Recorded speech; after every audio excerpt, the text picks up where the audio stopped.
Well, hey, good evening, good evening. It is that time. I am Marshawn Olanio, a shift relationship strategist, where I help Black women to shift their mind, shift their perspective, and shift the way they are showing up in their life, especially with themselves first, the relationship with themselves, and then secondly, with their spouse and or children or anybody else that is in their lives. Because it is so important for us to just be able to speak our truth. I created Reasons Why Black Women Love Themselves and the Men and Their Men, because it is important for us to have a space to just come here and share, as well as I'll be teaching, I'll be training, I'll have some other people to come in here that look like us to start to train us, to keep this group growing, and to continue to just bring things that I know that we need to have. So while you're coming in, please, if you're watching this live, say hello so I know that you are there, so I can give you a shout out. If you're watching this on the replay, then hashtag replay. But really, I'm on here because I want to talk about utilizing the power of your no and why that is so important. But before I get into that, let me tell you a little bit about me, because I am Marshawn Olanio. Again, I am the shift relationship strategist, and I am the founder of Marshawn Olanio Consulting. I specifically work with Black women. I work with a few beautiful Black men, but my core audience is Black women. And it's important for me to do that and have a space, because when we are here, when we are sharing our stories, we don't have to do a lot of explaining about why we're showing up that way, why our face looks the way that it looks, why they feel like we're angry. We don't have to worry about any of that here. We can come literally, like come as you are, in your bonnet if you want to, right? I'm going to start having some links where I can actually see you. So we're going to go on Zoom and then broadcast it inside of the group. But I'm going to start doing that. I'm going to start doing a lot of other things here in the group, because I know it's important for us to just continue to keep this going. But I actually have gone through a lot of the things that I am teaching, which is why I am able to teach it and also tell you what worked for me, what worked for my previous clients, and what could possibly work for you. The reason why I say possibly is because everything that has worked for me may not work for you. Just like the things that I have helped coach my clients with, the things that have worked for them, again, may not work for you, right? So everything is not across the board. I don't do cookie cutter, because I believe that we are individuals and we need to be treated as such. And there are some coaches, gurus out here who only teach off a theory. Now, what that basically means is that they don't have any experience. They can teach you how to do something. It's sort of like a business professor who never ran his own business, or her ran her own business, but they're teaching you how to put together your business plan and go out into the world, right? So everything is theory that they're teaching. I am an experiential coach, which means I teach off my experiences. I teach off of what's worked for me. I teach off of what's worked for my clients, and so on and so forth. So again, utilizing the power of your no is very important, because what I find is that a lot of times when my sisters come to me and they are not able to use the power of no, or they're not using it nowhere near enough, they have a tendency to be a people pleaser. They have a tendency to just open up and just continue to do what's needed, right? What I mean by that is they keep showing up for everybody else, meanwhile draining themselves, meanwhile not recharging themselves, meanwhile giving everything that they have in their own cup, in their own bucket, away. And when we do that, we stop replenishing ourselves.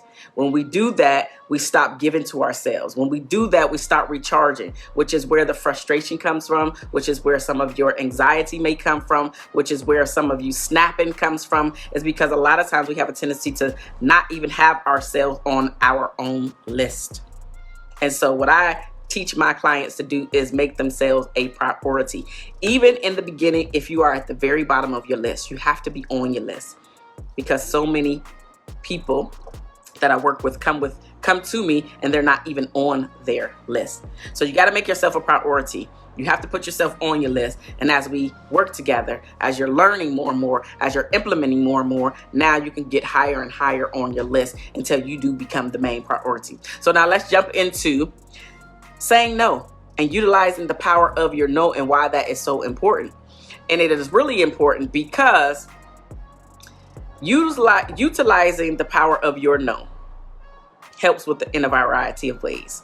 And the first way is that it helps you to shift the way that our brain thinks and the way that we react to situations, which is very important because a lot of us have a tendency to react and we're not thinking before we are speaking. We're not thinking before we retaliate, if you will. It's taking a few moments of your time while the situation is actively happening and allowing yourself to split-second decisions, breathe, think, slow down, because what you want your verbiage to be is to be very powerful. You want whoever the person that you're speaking with to hear you without you having to yell, to hear you without you having to get upset and make all the angry faces. But you can talk to them in a civilized voice, just like the voice I'm using right now, and they can hear you. And they will hear what you're saying, and you mean business by what you are saying. And so when we can slow down and stop reacting and start responding, that is when we get the respect that we deserve. That is when we get the respect that we know that we want in that moment. But also it gives the other person the opportunity to decide how they are now going to react based off of how you are responding. So you get a chance to control the situation without feeling like you have to put all your weight in there to control the situation. It's an automatic thing that the person that is speaking softer, maybe even you're speaking softer on purpose, because a lot of times when the other person is yelling and screaming, fussing and fighting and doing all that stuff, right? If you come in and you're lowering your voice, but you're also in control of what you have to say, that other person, if they want to hear anything that you are saying, they have to bring their volume down. They have to simmer down. And now they have to focus on what you're saying, because you're not trying to compete with what they're saying, how they're saying it, what they're doing. You're not trying to compete with any of that. You are just speaking as a matter of fact. Right? And so anytime that you're able to use your power of no, your brain is rewiring itself, because it's giving us different ways to think and react to situations. And it really should be respond to situations. The second thing that utilizing the power of your no does is that it helps you to make more decisions for yourself. It helps you to make more decisions for yourself. Again, you're not reacting. You're not going off of what somebody else is telling you to do. You're not going off of what somebody else is doing or saying. You are slowing down and responding to what they're saying, so you can have control over the situation. So you can not only have control over the situation, you're having control over yourself. Because the person that you see yelling, screaming, fussing, and fighting does not have control over their emotions. And the person that doesn't have control of their emotions doesn't have control of themselves. So you have to be the one that's in control. Like, for instance, when you start arguing with your husband, and I say arguing because we all can relate to the word arguing, but really, I'm really talking about having a discussion. Sometimes that discussion can get heated. And when you're having an argument, a lot of times we're not thinking. We're just reacting, saying all of the hurtful stuff, hitting below the belt, because we want you to understand what we're seeing, and we want you to find value in what we're saying. We want you to hear us. We want to be seen and heard in that moment. But you're not realizing that your spouse is not hearing what you have to say because of your emotional state. It's very heightened. And if you're not in control of your emotions, nobody's listening, because you come off as a kid throwing a tantrum. We don't want to be kids throwing tantrums. We don't want to be kids throwing tantrums. We want to utilize the power of our no and understand that when we do that, we make our own decisions. The third thing that happens by utilizing your power of no is that we value ourselves more. We value ourselves more by just saying no. By just leaning in, owning our decision, and saying no. Also understanding that no is a complete sentence, followed by you do not have to explain your no. Now, it's a choice if you want to, but having to is different. You don't have to explain your no. You can simply say no. You can decline with class. A lot of people have a trouble with saying no. You can say no without saying no. What do I mean by that? You can say, you know what? Let me think about that and get back to you. That's usually a no. But when you do get back to them because you said you want to think about it, whether you actually thought about it or not is not the point. The point is now you can softly let them down. Like, you know what? I thought about it. That's not going to work for me. Second way to say no without saying no. You can always say, I got to ask my spouse partner. You can do that. Most of the time when we do that, it's a no. When we as women do that, it's a no. Oh, I got to check with James. It's a no.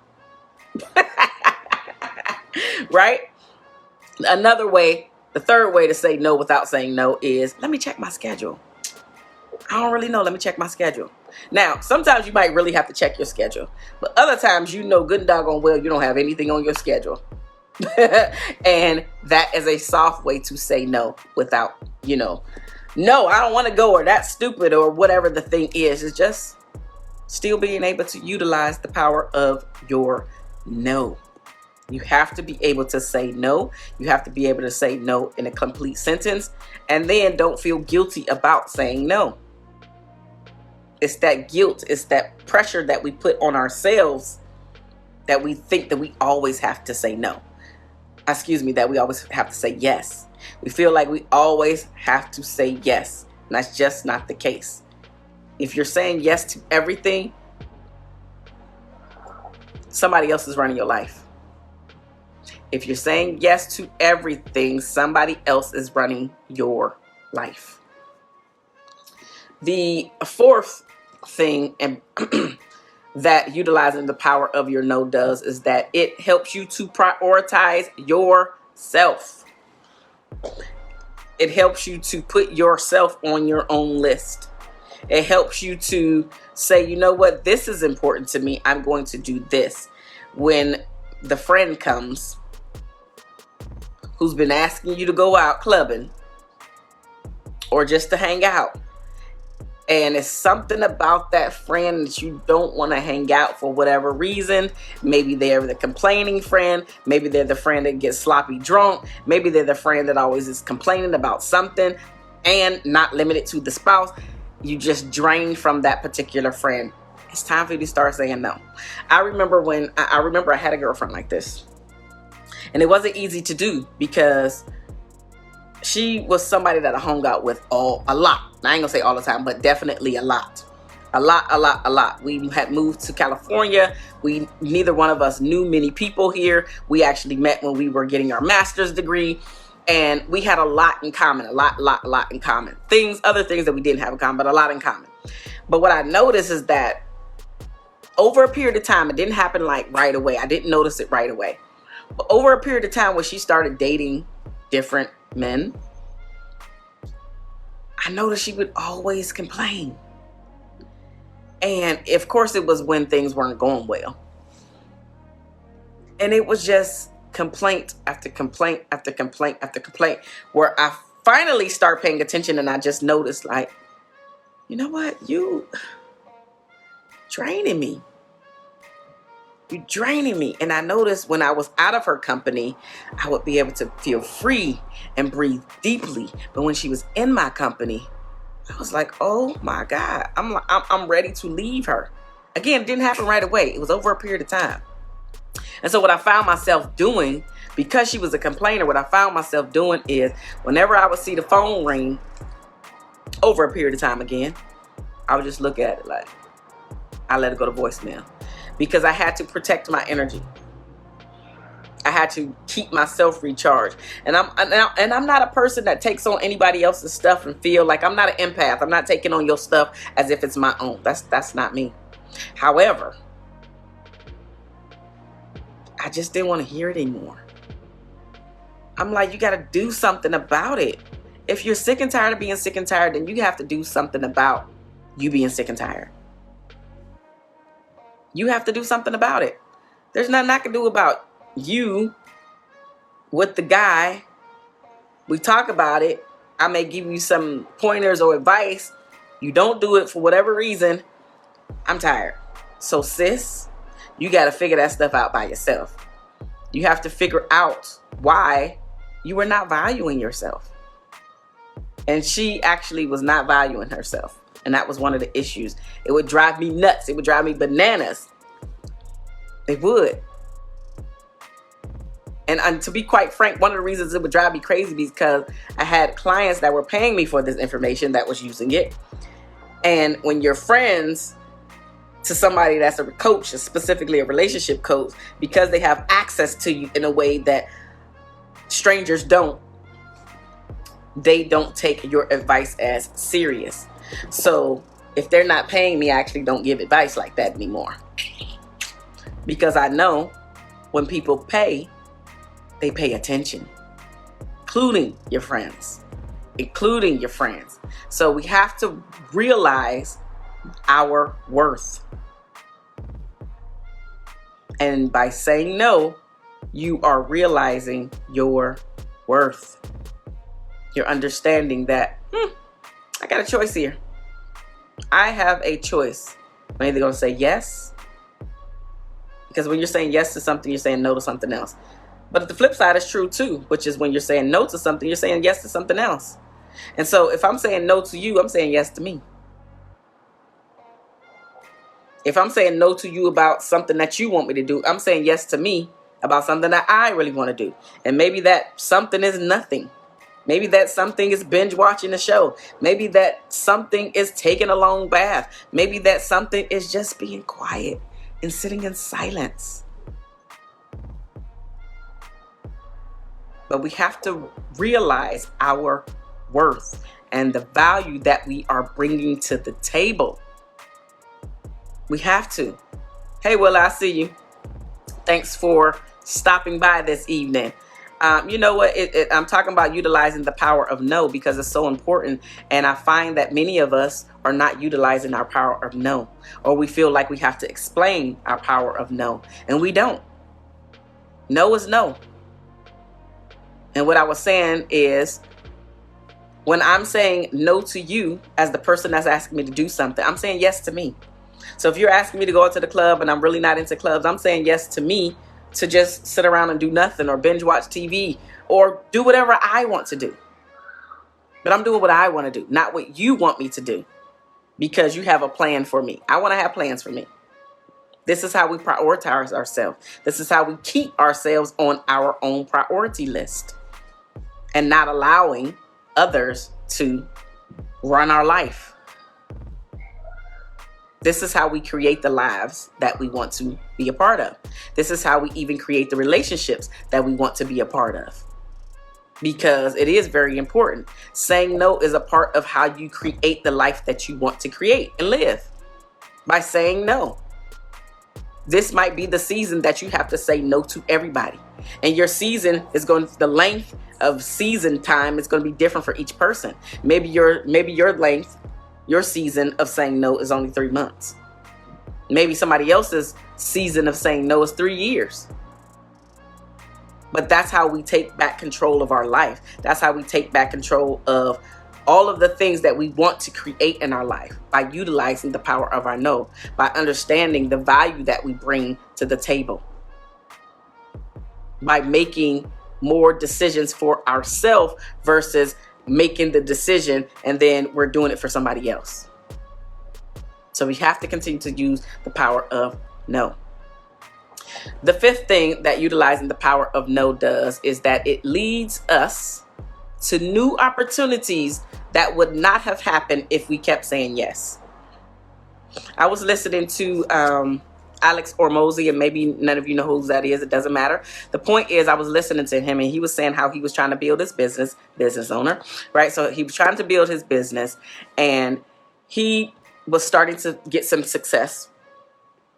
And a lot of people were starting to try to tug at him from different angles. And hey, let's do this, and let's do that, and let's do this, and let's do that. And he said that he was in the power of his no season for 3 years. And what he found is that what he kind of told himself was, if I start saying yes to all these people, they're going to derail me from what my goal is according to building my business. And he also had a very reflective thought to say, you know what? If I keep saying no, keep putting all my time, energy, and effort into building this business, then in a few years' time, those same people are either going to come back and want to work with me in a more dynamic way. They're going to be willing to pay me more money. It's a lot more yes opportunities that can happen by me just holding off and still saying no and continuing to supply the business by just being laser focused on this one thing. And so we have to be very intentional about ourselves as well. What is it that you want in your life that you need to be more laser focused on so you can get that by utilizing the power of no today, so you'll be able to say yes later on? Is it 3 months, 90 days? Is it a year? Is it 3 years? Like, how much time do you need to focus on you, focus on your family, focus on your marriage in order to create the relationship, create the life that you want? Because that's the only way you're going to do it. You have to be very intentional about how you're showing up. You have to be very intentional about the things that you're saying yes to. You have to be very intentional about the things that you are listening to, the things that you are watching, the people that you have in your circle. All of this is important.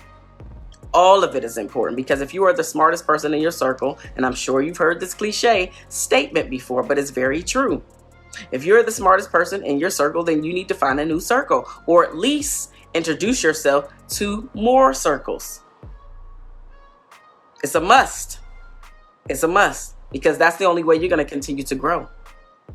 The only way you're going to continue to grow is you have to continue to elevate yourself, elevate your circle. Again, it doesn't mean dropping all of your old friends, but you do need to limit the time that you're spending with them and give more time, energy, and effort to this newer circle, so you can build even more genuine relationships. And iron sharpens iron. What that means is, if I'm around a group of women that are in beautiful relationships, beautiful marriages, now I'm able to ask a lot more questions that I'm not able to ask my toxic friends, the people that are in toxic relationships or toxic marriages, because the viewpoint, the perspective is completely different, which means the mindset is completely different. What the successful person in the marriage is willing to do is completely different from what the toxic person is willing to do in their relationship. And you can see the difference. And so the example could be for your business as well. If you're trying to build your business, you need to get around people that have already been there, done that, or at least higher on the road to doing what you want to do. So you're able to ask them questions. They can cut down on the learning curve for you. But all of this ties back into what you're saying no to today, so you can get the yes later on. All of it ties back in. The sixth and final thing that saying no helps you to utilize is that setting boundaries. A lot of people have trouble with setting boundaries. No is a boundary, but setting boundaries, and for those of clients that I've helped that have set boundaries, the next issue is enforcing the boundary. So if they're not having trouble with setting the boundary, they may have trouble with enforcing the boundary. But we have to be willing to set it and enforce it, because when you don't do that, then you become the scapegoat, or you become the person that your partner or people do not respect, because they know they can say whatever they want to However they want to say it to you. They can call you at all hours of the night. You're going to be there. You'll wake up out of your sleep. And I'm not saying that there's not seasons of that. There are. But every single time you available for everybody and not for yourself. So I came up with a couple questions that I want you to ask yourself about saying no. And is this an appropriate time for you to say yes? Is it an appropriate time for you to say no? Especially when you are in your season of saying no. Now, if you're not in your season of saying no, this ain't for you. But if you're in a season of saying no and you want to see how, okay, is this all right? Should I do this? Should I not? I want you to ask yourself these two questions. The first question is, will this prevent me from focusing on something that's more important? Again, will this prevent me from focusing on something that's more important? So if your friend wants you to go out, let's go back to the club example. Should you be focusing on something else? So the question is, should I go to the club? Yes or no? Let me see. If I go to the club, will going to the club take my focus off of what I'm trying to do? And you can fill in the blank with do. Is that build your business? Is that to cultivate a healthy relationship with your spouse? Is that to spend more time with your children? Is that to come up with more business ideas? Is that to work on self-growth? Like, what is that thing? So if I'm going to the club, is this going to affect what I'm trying to focus on? So that's the first question that I want you to ask yourself. The second question is, will saying yes make you even more tired or burned out? That's a good one. That's a good one. Because a lot of times we have a tendency to do things that burn us the heck out. But unless life, God, puts us in the hospital or makes us sick, so we have to stop, so we have to slow down, a lot of times we won't slow down. So we gotta slow down. We have to be more intentional. Ask yourself those two questions when you're trying to figure out, should I say yes or should I say no? And then you should have your answer. You will have your answer as to if you are going to go back to the person and say yes, or if you're going to go back to the person and say no. Because it is so important for you to put yourself on your own list. It is that important. It is that important. I am Marshawn Olanio. I am your favorite shift relationship strategist, where I have Black Christian women that are ready for their mindset to be shift, who are ready for your perspective to be shift, and who are ready to show up differently in this thing that we call life, in the relationship with yourself first, and then the relationship with their spouse, partner, child, children, parents, etc. Because it is that important.